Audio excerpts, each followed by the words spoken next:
to comment? Not seeing any hands going once. All right, we can move to the approval of the June 17th meeting minutes. Do I have a motion? So moved. Anyone want a second? Second. All right. Any questions or comments on the June 17th meeting minutes? Melissa, this is John. I sent some comments to Andrea earlier that were just had to do with the list of the roll call. Yes, I'll fix the bottom tally before I post. Thank you. Okay. So we will move the minutes as amended by Andrea. All right. I'm just going to go through the list as I have it here. Mr. Kuna, Yes. Mr. Villano, Yes. Dr. Conti, Yes. Mrs. Priest, Yes. Mr. Brooks, Yes. Mr. Denizio, Yes. Ms. Bond, Abstain. Ms. Wojcik, Yes. Ms. Kasha. Abstain. Okay, and the chair votes yes. So those pass. Right, we have some invoices, I believe. Yes, there's quite a lot. So if you want, you can, the language can be Danisco invoice 10223 through 10227 in the amounts, or Okay. however you want to group it. It's up to you. Yeah, you can approve all the Danisco invoices together. Okay.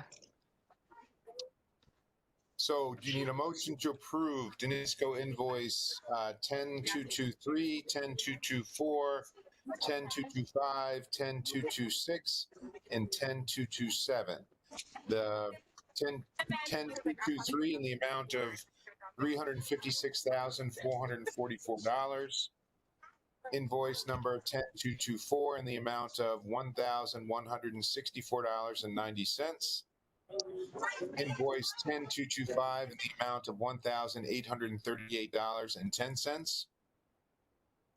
Invoice 10226 in the amount of $28,864.12. And invoice 10227 in the amount of $3,402.74. Second.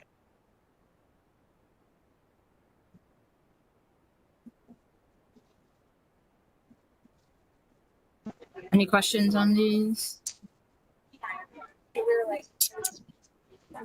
I don't see any hands. I will go through. Mr. Kuna, Yes. Mr. Villano, Yes. Dr. Conti, Yes. Ms. Priest, Yes. Mr. Brooks, Yes. Mr. Denizio, Yes. Ms. Bond, Yes. Ms. Wojcik, Yes. and Ms. Kasha. Yes. And I vote yes as well. We just need Dornwood invoice. I make Motion a to motion. Oops, Go go ahead. ahead. Wasn't sure if you're going to do it, Eric. I'll make a motion to approve Doran Whittier invoice number 34 in the amount of $35,927.50. And I'll second that.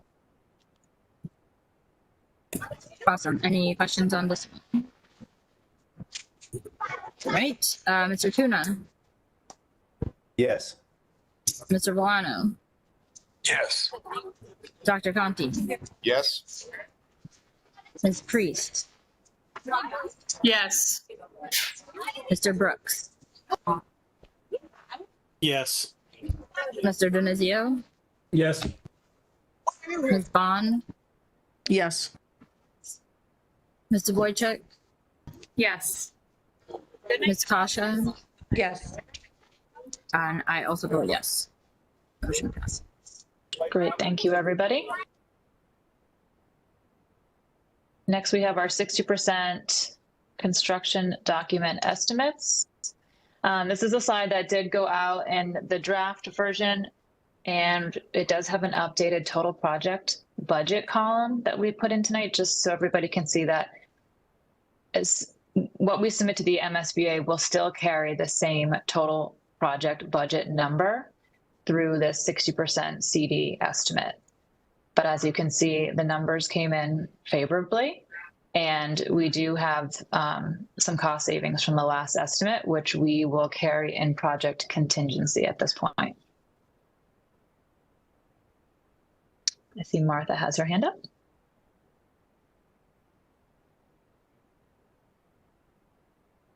Through the chair, still muted. Says I'm still muted. Am I muted? You're fine, Martha. We I can hear you. Okay. So on the DD construction costs, we had two estimates. One was 76 million, one was 75 million. And I'm just wondering why we ended up with 80 million. I thought it was combining those two estimates. So at the DD cost estimate, the estimators typically bring their design and pricing contingencies down because we're getting closer and closer to the actual numbers. And what we did here is we took the estimates at value from AMF and PM&C, but we ended up bringing those contingencies back up to the 10 and 4.5% in contingency, just to carry that money through that phase of estimating and keep the total construction budget at the 100. okay. And so in that last bottom row, the 60% construction cost, the construction budget is the average of the AMF and the PM&C estimates? Yes, and at this point, using the 2.5% design and the 3.75% pricing is more realistic, so we're comfortable carrying that number. Okay, thank you. Anybody else have any questions? I don't see. I have a comment. I like that we're carrying the favorable estimates in contingency because there's still a lot of unknown out there with materials costs, and we don't have any firm. There's no bids yet, so nothing is real till we have the bid document in. So I really I think that's very smart to do. Yeah, if I may, through the chair, this is great news, right? And we have pretty good news to great news at DD as well. The market's been favorable for projects that expect to go out to bid within the last couple of months to the end of the year. As Andrea mentioned, we elected to carry a higher design and pricing contingency. At DD, we didn't have to, but it was a little less certain, 6 months ago. So we're comfortable carrying the estimate on its own, just based on bid results and where the market's trending. And what this is also saying, and just to kind of reiterate, is that we're not voluntarily, letting that money go outside of the project budget, because there is some time, right? We're still 3 to 4 months away from bid date. We've been hearing a lot of, the tariff word being thrown around. So we think it's smart to carry that in contingency because there are still some unknowns, but we're comfortable showing what is a more typical design and pricing contingency this close to bid date. So at the end of the day, it's fantastic news. Hopefully we can maintain this close to $75 million construction budget right up until bid date, should, policy and everything else remain the same, or at least be predictable. So just to recap, it's great news. The design team, as you can see by the approval of the invoices, has been hard at work and has been doing a lot of drawings. So this is becoming a lot more detailed, and a lot more real in terms of a construction set. So we're, as I mentioned, we're close to just over 3 months away from bid date. So everything is really being detailed. Everything's becoming known. So.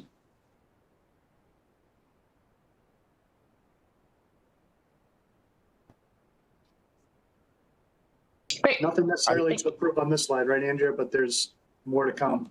Yeah, should we carry on? Yes, Steve, Melissa, I also like that the estimators are coming together.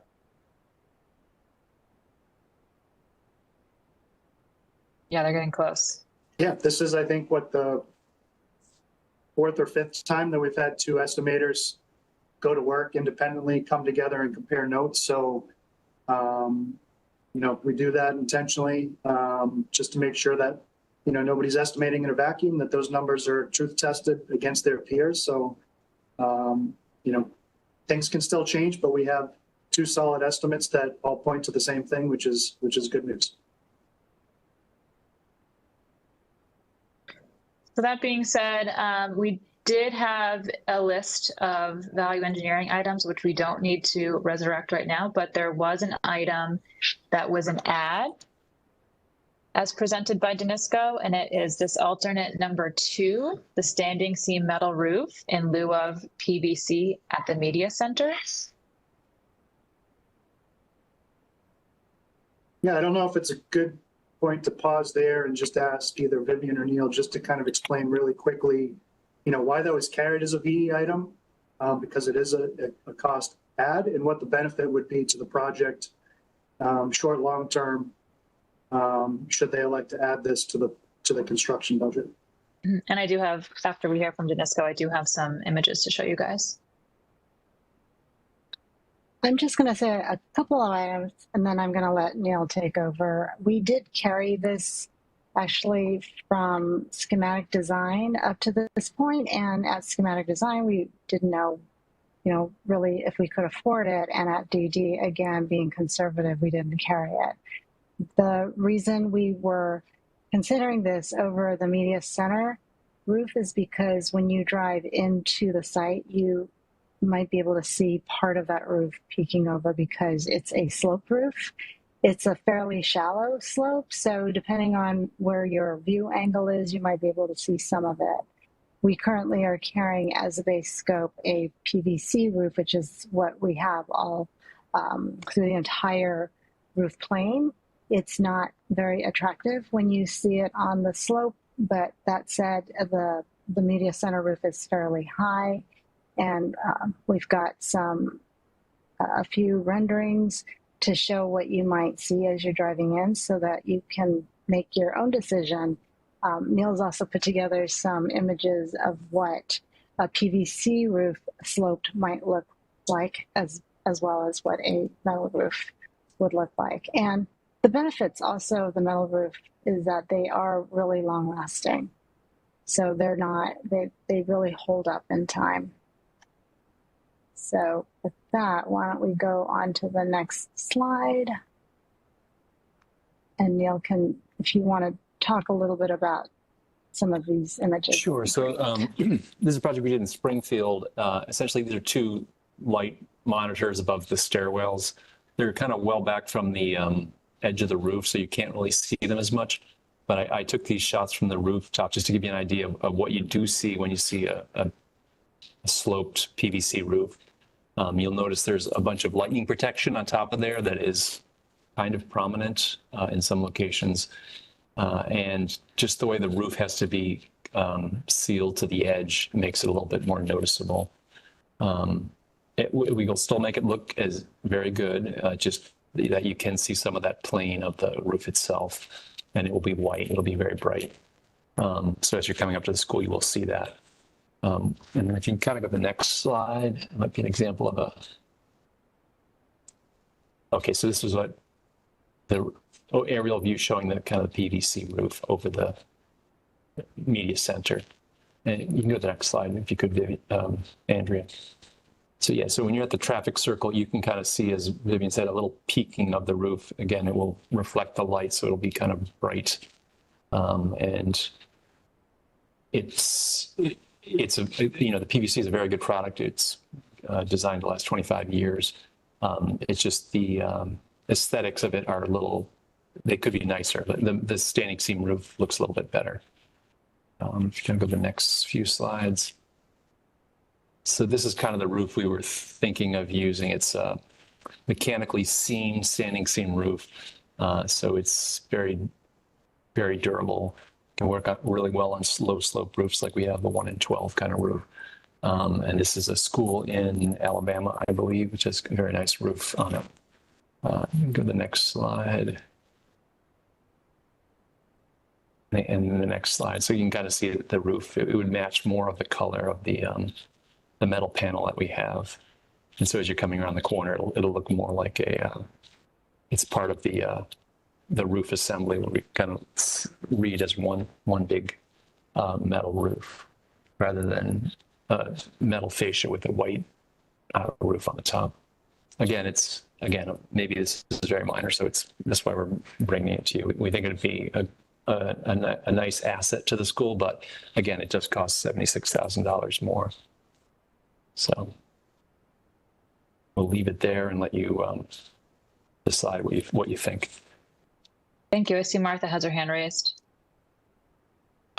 Yeah, through the chair. I'm just wondering if you could explain why you chose that cosmetic improvement over the next one on that list. If you could go back in the slides, the next alternative was sun shades, which to me sound like they would be making the building more energy efficient, or possibly, creating less glare in the classroom. So why did you choose that and not alternate 3? They're about the same amount of money. Martha, we are including alternate 3. Alternate 3 is actually to eliminate them, you get $78,000 back. So those are actually included in the base bid right now, the base budget. So again, just to be clear, all of the alternates listed here that are in black are deducts. So what that means is that all of the scope is currently on the building in the project. So the only item that is not on in the base scope is what's in red, which is what we're asking to add. So out of this whole list, you're going to do all of these, including, yes, okay. I didn't know how to read the chart. Thank you. Melissa, may I ask a question? Of course. So Nicole, Steve, or JD, if we put this in how would we put this in as a bid alternate? And then if the prices come back expensive, then we could go back to the PVC roof. And if the prices come in favorably, we could keep this one, or how would we? Or would you just put it into the base bid? I guess that's what I'm trying to figure out. Yeah, I'll take a shot, Eric, if I may. If the committee elects to add this to the construction budget tonight, we would amend the construction value that was on the previous slide to include this, amend the total project budget accordingly. The bottom line does not change at all, but we would just, rather than add that 76,000 and change to contingency, we'd keep it in the construction number. And that's what would go to the MSBA, and that's what would be in the base bid. There is a little bit of strategy leading up to bid date about including alternates, so that depending on favorable or unfavorable news on bid date, you could actually elect to deduct or add these depending on what the results of the bid were. So you do have flexibility right up until bid date if that's the choice. And we strongly recommend having a series of alternates just in case you're either just below or just above the project budget, to elect to exercise those to make sure you can award the project. So to simplify for me, if we vote favorably on this tonight, the add becomes a deduct. At bid date. At bid date. Yeah, I mean, that's, I think, to succinctly answer your question, yes. There is a little bit of gamesmanship and nuance in how you describe and detail the alternates at bid date, but in the context that you're asking it, absolutely. All right, so Melissa, I'm comfortable. We can certainly have more discussion, but I'll make a motion that we add the standing seam metal roof to the potential deduct list. What would the motion be, Steve? I put it up there if that's easy for Oh, you. there you go. Motion to approve alternative number 2, standing seam metal roof in lieu of PVC at Media Center. Second. Any additional questions on this one? So we're going to get another estimate at 90 anyway, right? Correct. Yeah. Yep, and that And a bid, right? will include that now that it's been added to the construction budget.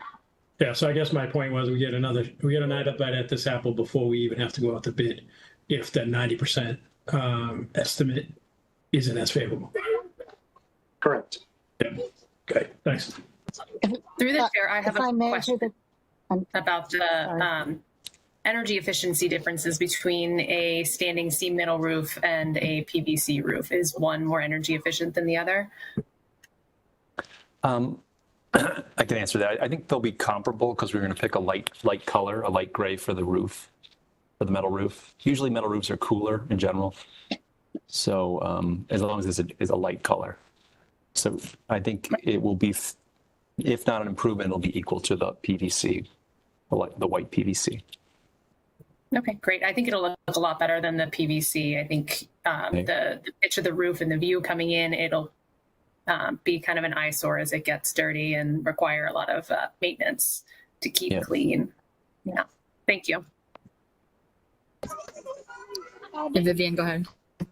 Yeah, I just also wanted to comment on the fact that while we can make changes at 90%, it's pretty significant amount of work when details, so the detailing between the metal roof and the PVC roof is pretty different. So I think that if the committee is comfortable proceeding this way, we would urge you to kind of keep the path, right?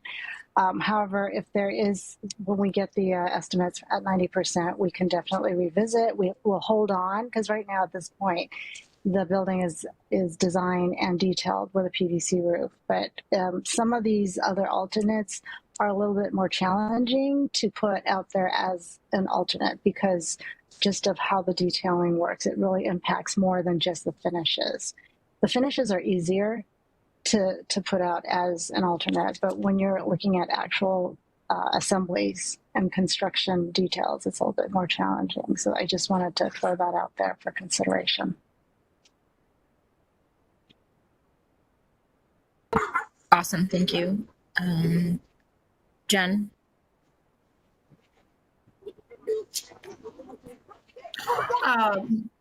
I'm sorry, I may have missed it, but is there a life cycle difference between the metal and the PVC roofs?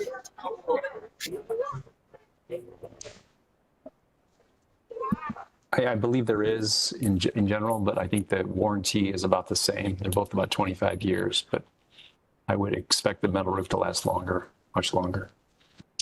Yeah, they typically do last longer, but we haven't looked into the actual warranty of this particular product, so that's something we'll be able to provide more info on.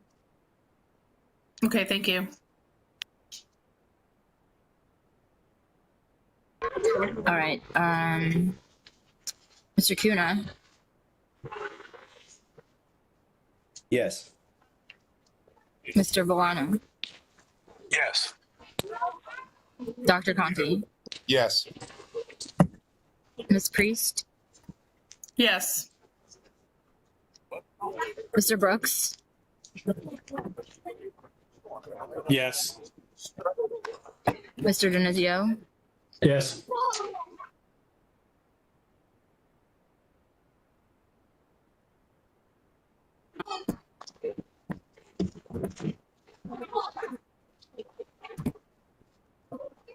I saw you unmute, Catherine. Did you? Oh, yes. I thought it was next, but you didn't call me. Sorry. name, so yes. Miss. Oh, Mr. Yes. Wojcik. Ms. Kasha. Yes. And chair votes yes. Motion passes. Thank you. Thank you very much. Mhm. Okay. So now that we've voted that, we'll move on to the 60% CD submission that we are hoping to send to the MSBA by the end of the week. Oh, my apologies. I did not send it to you earlier. It did come. I did send it earlier today, but Danisco did have it prepared at the end of last week, and I did not send it along. So if anybody has any questions, please let us know. But the submission will include the cost estimates that we just reviewed, and it will have the addition of the metal seamed roof.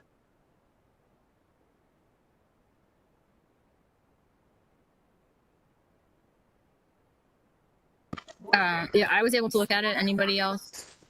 If there's any questions, we can do a motion. It's the next slide, I think. Yep, I don't see any hands.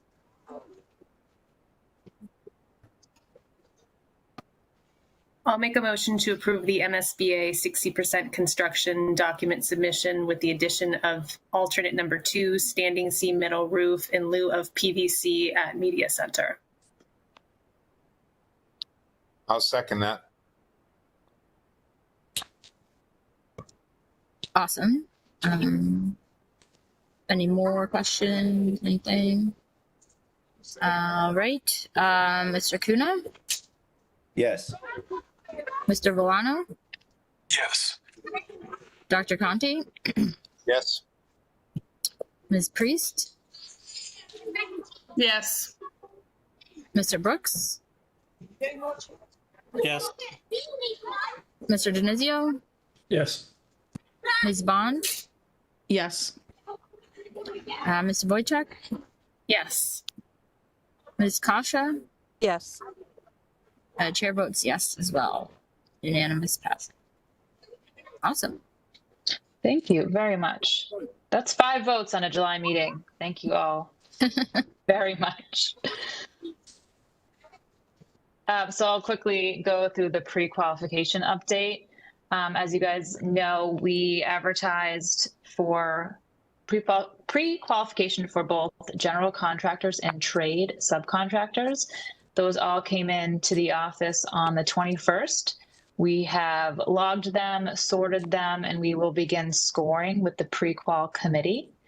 Just to give you a snapshot of what we did receive for GCs, we have Brait Builders, CTA, Fontaine, and TW Rich. And for the filed subs, we do have good numbers here for competitive bids. Elevator, we did get one, which is typical. And we are going out to bid for a second round of elevator, which is required of us. Those will post next Wednesday. I don't know what the date is, but I think it's maybe the 6th. So we'll probably just get another Delta Beckwith pre-qual, and then we'll go ahead and score everybody and report back to the whole SBC.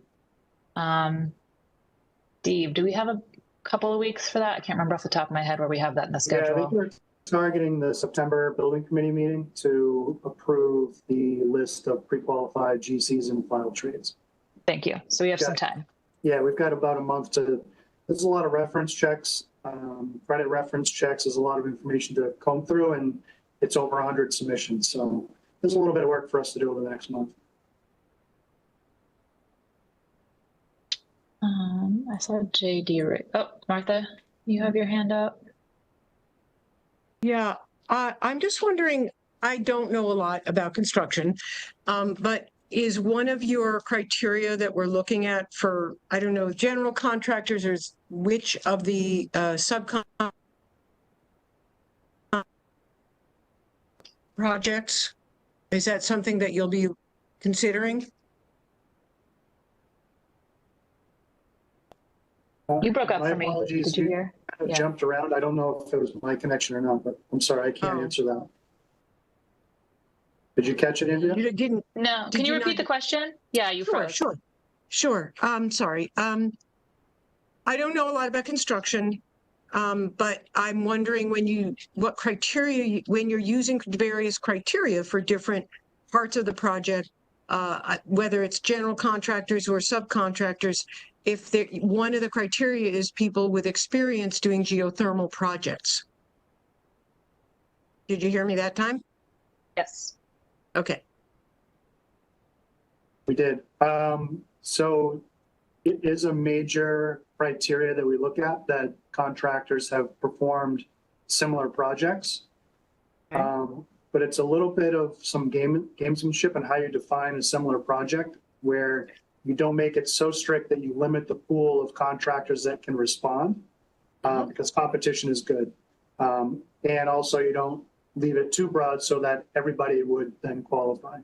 For the sake of this project, we defined a similar project as being, an MSBA K through 12 school around the same size, square footage and scope. So we didn't get that granular to include geothermal in the definition of a similar project in this case. But my question then is, when you then look at the bids or the pre-quals, will that be, or is this just, again, I don't know a lot about construction. I'm re-looking at the word pre-qualification. So anyone who fits that would be a pre-qualification. We're not choosing them yet. When we choose, would the criteria be someone with more experience like that? What we're doing is we're essentially limiting the bidding pool to a group of contractors, so that one, we're required to do it by state law because of the size of the project. But if we were not, and we elected not to pre-qualify, it would essentially mean on bid date, we would get bids from anybody that wanted the project, and we would have the responsibility at that time to make sure they're responsible and eligible, the language from the state law. And there's just not enough time to do that and select a low bidder. So we do that now when we have some time to limit the pool. So we do that now, we limit the pool when we solicit and invite folks to actually submit a bid.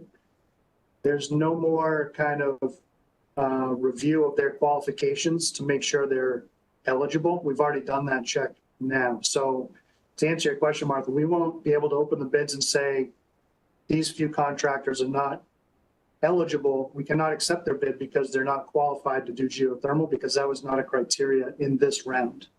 All that being said, the specifications that Danisco puts together requires that the installer of the geothermal systems meet certain requirements, either from the manufacturer or industry standards. So all that needs to be submitted prior to materials being ordered, being fabricated, and before anything goes in the ground.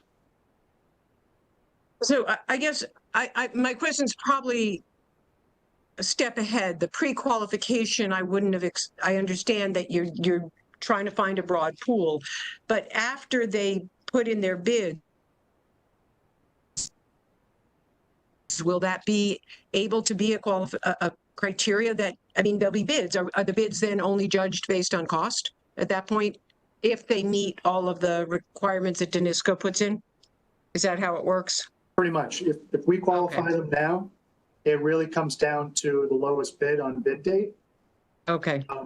Assuming that nothing has changed from their qualification date. So assuming nothing has changed, for instance, the Division of Capital Asset Management, DCAM, has a public record of all these contractors, so they're required to maintain a file. And in that, previous projects retroactively score them on the performance and how they did. So they have a public file that they submit to become pre-qualified, that we can look at, that we can review, and we can check references on to make sure their past projects were completed successfully, and we can look at their score.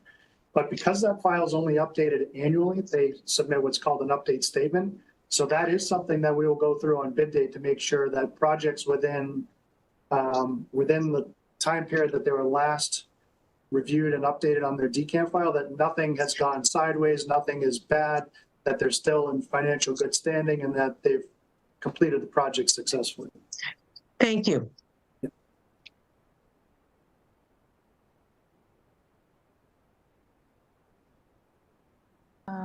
Okay, I don't see any more hands up. All right, we'll carry on. Does anybody have any new topics? I have a question, if I may. Just at the beginning with the invoices, it said there, one of the invoices that we approved was a supplemental borings. Was that for geothermal? Or was that for the other site information that you need? I can It answer that. was- Go ahead, Unless you Neil. want. I was going to say, we did some supplemental test pits to figure out the infiltration rates of our stormwater recharge systems. So we did those about in the last month or so. So the stormwater is being really carefully looked at. I know that was a concern early on by a number of people, so that's great. Yeah, they start with a conservative estimate of the soils based on the geotechnical borings, and then these are actual tests of how it does infiltrate. So then they can use a more precise number. So it will allow them potentially to make the system smaller. Thank So- you. Anybody? All right, my computer just said that my battery's low and I should plug in my device. Do we have any more topics or public comment? I don't see Or any you're gonna public lose me. on, Okay. unless you do, Bob. But I don't see anybody. Any hands or I'll take a motion. Okay. Motion to adjourn. Second. All those in favor? Aye. Aye. Thank you. All right. Thank you, everybody. Meeting adjourned. Thank you very much. Happy July. Thank Bye, you. guys. Thank you. Good night. Thanks.